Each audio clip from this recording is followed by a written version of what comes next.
La audiencia preparatoria de juicio en el caso Singue está prevista para este jueves a las 2 de la tarde. Es todavía un caso polémico que todavía no se sabe qué fin va a tener. Sin embargo, la Fiscalía ha avanzado en el tema a pesar de los argumentos que ha presentado en esta parte de la parte acusada. Está con nosotros Silvana Pastor, ella es representante legal de la empresa Gente Oil, y José Molina, quien es abogado también de la misma empresa. Bienvenidos a ambos. ¿Están preparados ya para esta audiencia que está prevista para este jueves? Silvana. Hola, Janet, buenos días. Sí, efectivamente, llevamos un proceso ya de 2 años de investigación en el cual hemos presentado todos los descargos ante la Fiscalía. Ya este próximo jueves es la audiencia preparatoria de juicio, en la cual esperamos que todos los descargos presentados sean tomados en cuenta. Como he venido diciendo en varios medios, este es un caso que ni siquiera debería estar en un proceso penal, digamos. Es un contrato que le ha dejado altos beneficios al Estado ecuatoriano. Tengo los documentos que le he traído a Janet para que usted los pueda ver. Es un contrato que obedece a una inversión extranjera muy importante. Es un inversionista que tiene proyectos multimillonarios a nivel internacional. Darle un ejemplo, la Isla de la Perla en Qatar, un proyecto de más de 14.000 millones de dólares.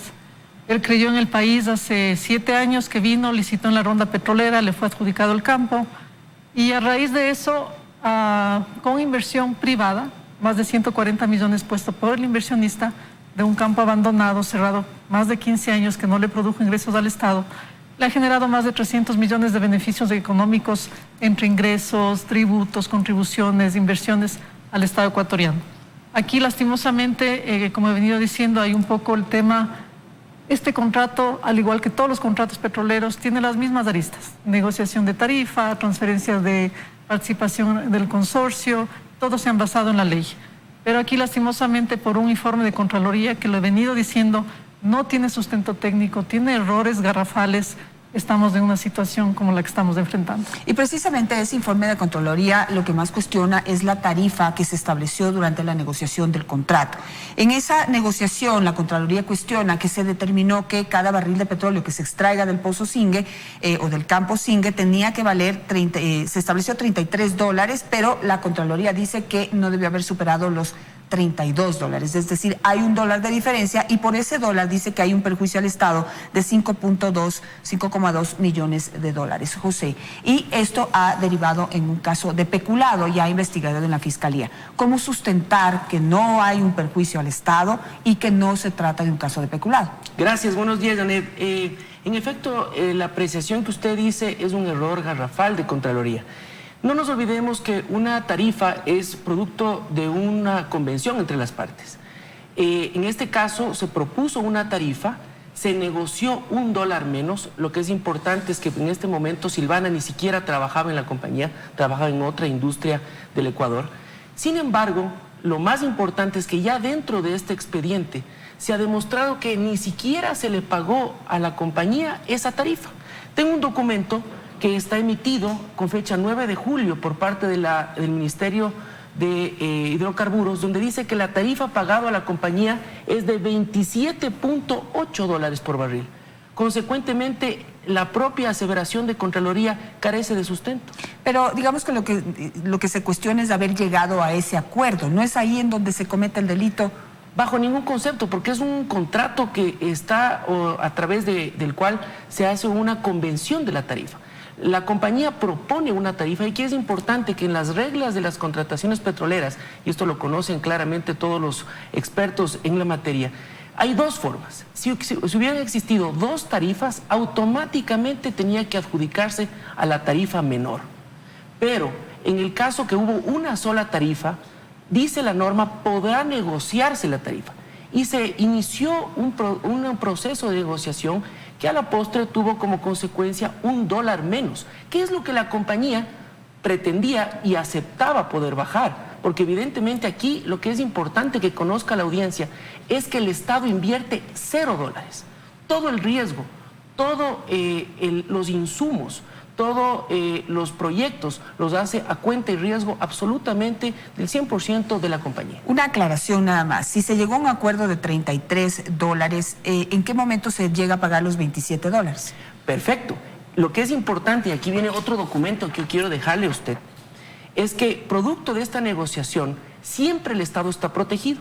¿Por qué razón? Porque según los precios internacionales del petróleo, el Estado primero cobra los márgenes, como por ejemplo el 25% de la ley de soberanía, adicionalmente otros rubros que establecen en la ley, y es importante que conozca que producto de esta negociación, el Estado tiene una renta petrolera que equivale, dicho por el propio Ministerio de Hidrocarburos, de 128%, mientras que la compañía está en el menos 32%.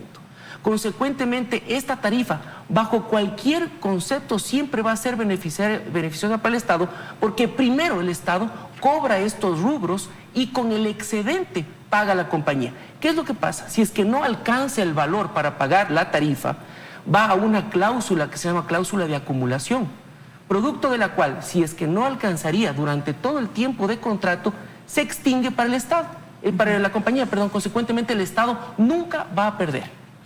Eso entonces, independientemente de que la tarifa sea 33, 32 o 27. Pero mi pregunta era, ¿cómo bajó el precio de cada barril a $27? No sé si Silvana nos quiere responder esa parte. Sí, Janet, efectivamente. Es decir, cuando se negoció este contrato, estábamos en precios internacionales del crudo entre 90 y $100 por barril.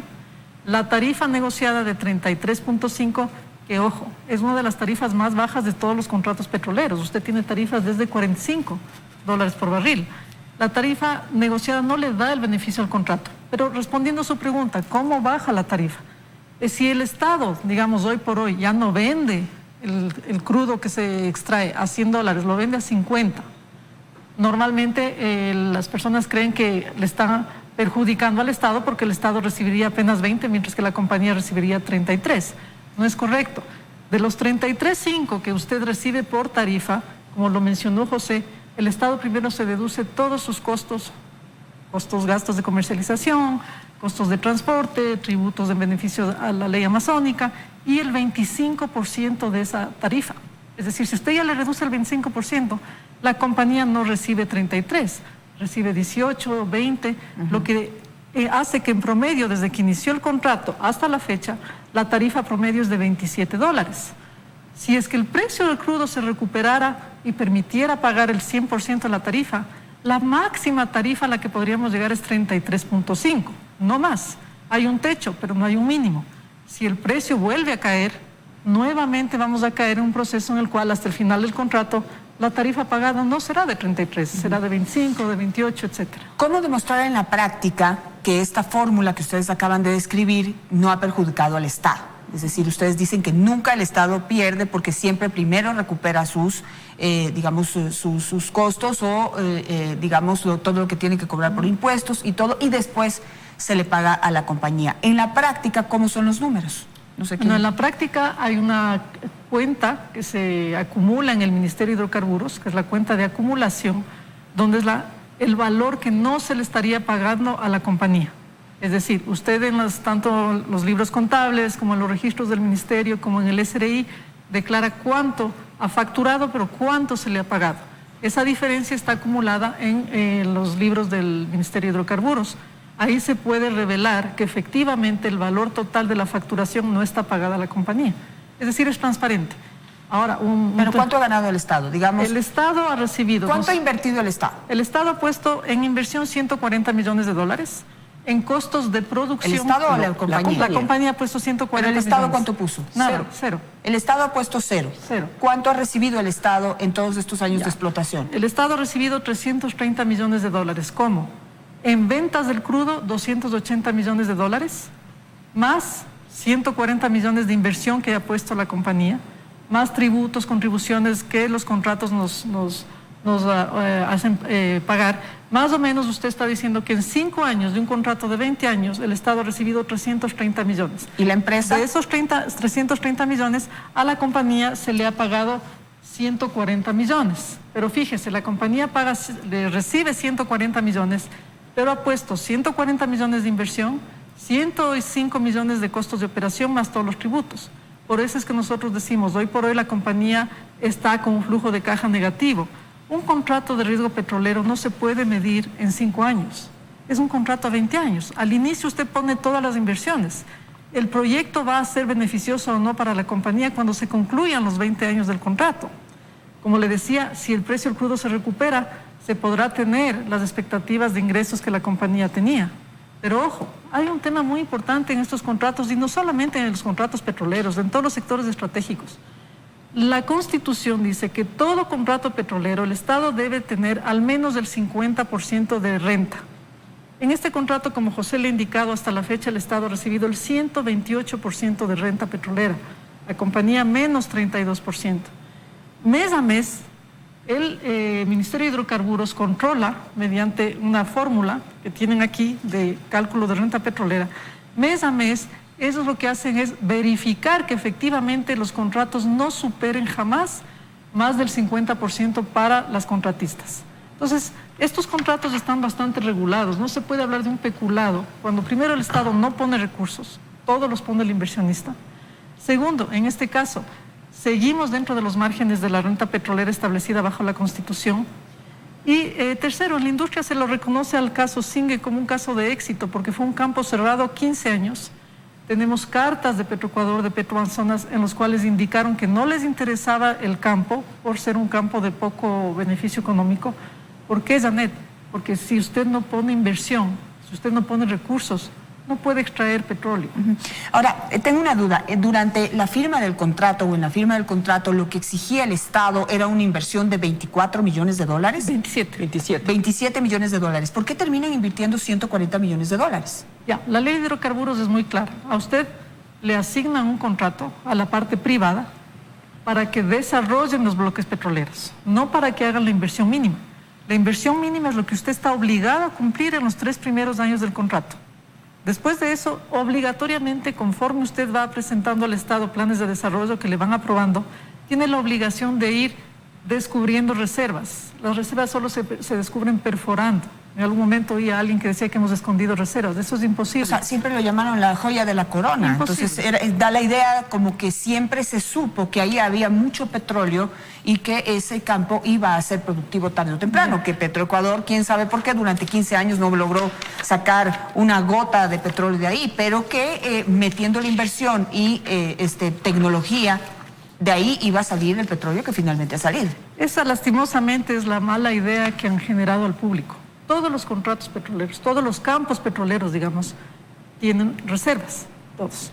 Las reservas se establecen cuando uno perfora un pozo, extrae la información del pozo y envía a certificar reservas. Pero usted certifica reservas en el parámetro cercano al pozo. Conforme va perforando, va ampliando. Por eso es que en la teoría geológica usted tiene reservas probables, probadas, probables y posibles. Los 3 tipos de reservas. Las probadas son las reservas con las cuales se licitan los campos. Tienen 90% de probabilidad de ser ciertas. Y aún así, cuando usted perfora, recién en el momento que perfora, conoce la calidad de crudo que está extrayendo. Pesado, comercial, cuánto porcentaje de agua. Es decir, siempre hay un riesgo enorme de que lo que se espera no suceda. Ahora, yo le traje para que usted vea que todos los campos petroleros entonces habrían escondido las reservas, porque todos los campos petroleros trabajan inicialmente con un monto de reserva que es el que estiman. Aquí le estoy hablando del ITT, pero el momento que empiezan las inversiones, empiezan a subir las reservas. Es lo mismo que pasa en el campo Zingue, es lo mismo que pasa, en este caso, estamos hablando de Cuyabeno. Fíjese que Cuyabeno es el mismo campo que en el reporte que hablaban de reservas de 20 millones de Zingue, decían que tenía un valor X de reservas. Ahora que ha sido licitado y que están invirtiendo, las reservas van subiendo.